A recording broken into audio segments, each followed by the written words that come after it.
बोल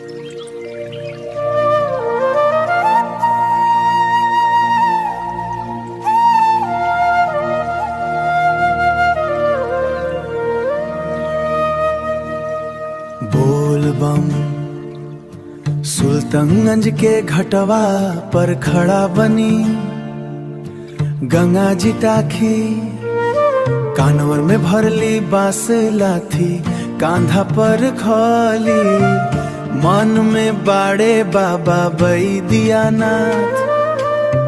गोदा नंगे बा मत्ती गरम बा पर रास्ता अभी बहुत लंबा बा। बोल बम बोल बम बाबा के नगरी जाए हो। बोल बम सुल्तानगंज से देवघर जाए, कानवर के बोझ मन के भरोसा। बोल बम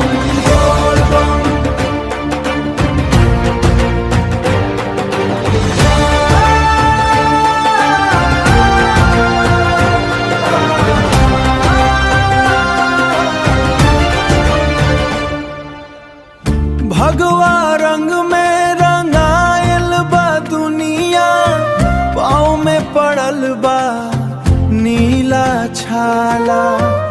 धूल और धूप के नाही परवा, मन में लगल बा उनकर माला।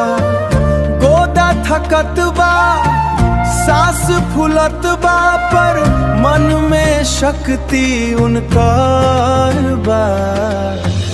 एक घूंट पानी एक बूंद पसीना, मट्टी में मिलल बा हमार जीना। कांधा छील गइल देह टूटत बा, पर बाबा के प्रेम नहीं छूटत बा।